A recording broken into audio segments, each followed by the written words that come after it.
ನಾನಿಲ್ಲಿ ಲಕ್ಷ್ಮೀ ವೆಂಕಟರಮಣ ರಂಗೋಲಿ ಹಾಕಿದ್ದೀನಿ, ಗೋಪದ್ಮ ರಂಗೋಲಿನ ಹಾಕಿದ್ದೀವಿ. ಅಕ್ಕಿ ಒಂದು ಪ್ಲೇಟ್ ಹಾಕಿಟ್ಟಿದ್ದೀನಿ ನೋಡಿ. ಪ್ರತಿನಿತ್ಯ 33 ಬತ್ತಿ ಹಚ್ಚೋಕೆ ಇಟ್ಕೊಂಡಿದ್ದೀನಿ. ಇಲ್ಲಿ ಲಕ್ಷ್ಮೀನಾರಾಯಣ ದೀಪನ ಹಚ್ಚಿದ್ದೀನಿ. ಮಧ್ಯದಲ್ಲಿ ನಾನು ಶ್ರೀ ಕೃಷ್ಣ ಪರಮಾತ್ಮನ, ಕೃಷ್ಣ ದೇವರ ವಿಗ್ರಹನ ಇದರಲ್ಲಿ ಇಡ್ತಾ ಇದ್ದೀನಿ. ಅದಕ್ಕೆ ನಾನು 33 ದೇವನಾಮನ ಹೇಳ್ತಾ ತುಳಸಿ ಹೇರಿಸ್ತೀನಿ.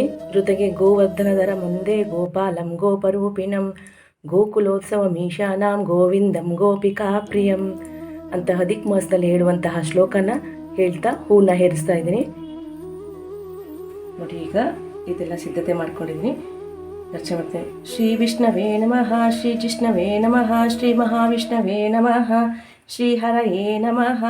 ಇದೇ ಥರ 33 ನಾಮಗಳನ್ನು ಹೂವಿನಿಂದ ಅರ್ಚನೆ ಮಾಡ್ತಾ ಇದ್ದೀನಿ. ಶ್ರೀ ಋಷಿಕೇಶಾಯ ನಮಃ, ಶ್ರೀ ಪದ್ಮನಾಭಾಯ ನಮಃ, ಶ್ರೀ ಮಧುಸೂದನಾಯ ನಮಃ. ಹೀಗೆ 33 ನಾಮಗಳಿಂದ ಹೂವಿನ ಅರ್ಚನೆ ಮಾಡಿದ್ದೀನಿ. ನಾನು ಇವಾಗ ನಂತರ ತುಳಸಿಯಿಂದ ಗೋವರ್ಧನದರ ಒಂದೇ ಆ ಶ್ಲೋಕನ ಹೇಳ್ಕೊತೀನಿ.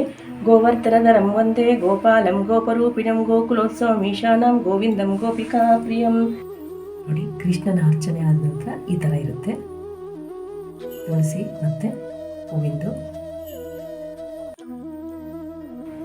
30 ದಿನವೂ ಇದೇ ಥರ ಸಂಕಲ್ಪ, ಫಸ್ಟ್ ಮೊದಲಿಗೆ ಸಂಕಲ್ಪ ಮಾಡಿಕೊಂಡು ಪೂಜೆ ಮಾಡಿಕೊಂಡು ನಂತರ ನೈವೇದ್ಯ ಇಟ್ಟು ಮಂಗಳಾರತಿ ಮಾಡ್ತಾ ಇದ್ದೀನಿ. ಭಗವಂತನಿಗೆ ಏನಿರುತ್ತೆ ಅದನ್ನು ನೈವೇದ್ಯ ಮಾಡಿ, ಕಲ್ಲು ಸಕ್ಕರೆ ಇಡ್ಬೋದು, ಕಡಲೆ ಸಕ್ಕರೆ ಇಡ್ಬೋದು, ಡ್ರೈ ಫ್ರೂಟ್ಸ್ ಇಡ್ಬೋದು, ಹಣ್ಣಿದ್ರೆ ಹಣ್ಣು ಇಡ್ಬೋದು. ನಾನಿವತ್ತು ಮಾವಿನ ಹಣ್ಣು ಇಟ್ಬಿಟ್ಟು ಮಂಗಳಾರತಿ ಮಾಡಿ ನೈವೇದ್ಯ ಮಾಡಿ ಮಂಗಳಾರತಿ ಮಾಡಿದ್ದೀನಿ. ಇವತ್ತು ನೋಡಿ ನಾನು ಈ ಥರ ಹೂ ಬರ್ತಲ್ಲ ಇದರಿಂದ ಅರ್ಚನೆ ಮಾಡಿದ್ದೀನಿ, ಜೊತೆಗೆ ತುಳಸಿಯಿಂದ ಅರ್ಚನೆ ಮಾಡಿದ್ದೀನಿ. ಸೇವಂತಿಗೆ ಹೂವಿಂದ ಮಾಡಿರುವಂತಹ ಅರ್ಚನೆ, ತುಳಸಿ ಮತ್ತು ಸೇವಂತಿಗೆ ನೋಡಿ. ಇವತ್ತು ನಾನು ತುಳಸಿ ಹಾಗೂ ಗುಲಾಬಿಯಿಂದ ಅರ್ಚನೆ ಮಾಡಿದ್ದೀನಿ. ಅಧಿಕ ಮಾಸದಲ್ಲಿ ನಿತ್ಯ ಒಂದೊಂದು ಹೂವಿಂದಲೂ ನೀವು ಪೂಜೆ ಮಾಡ್ಬೋದು. ಮಧ್ಯದಲ್ಲಿ ಶ್ರೀಕೃಷ್ಣ ಪರಮಾತ್ಮನ ಇಟ್ಟಿದ್ದೀನಿ ಪುಟ್ಟದಾಗಿ. ತುಳಸಿಯಿಂದ ಅರ್ಚನೆ ಮಾಡ್ಕೊಂಡಿದ್ದೀನಿ. ನಂತರ ಹೂವಿನಿಂದ, ರೋಸಿಂದ ಅರ್ಚನೆ ಮಾಡಿದ್ದೀನಿ. ನಿಮ್ಮ ಕೈಲಿ ಏನು ಸಾಧನೆ ನೀವು ಮಾಡ್ಕೊಳ್ಳಿ. ದೇವರ ಕೃಪೆಗೆ ಪಾತ್ರರಾಗಿ ಆರೋಗ್ಯವಾಗಿರಿ, ಆನಂದವಾಗಿರಿ. ಸರ್ವೇ ಜನ ಸುಖಿನೋ ಭವಂತು, ಸಮಸ್ತ ಸನ್ಮಂಗಲಾನಿ ಭವಂತು.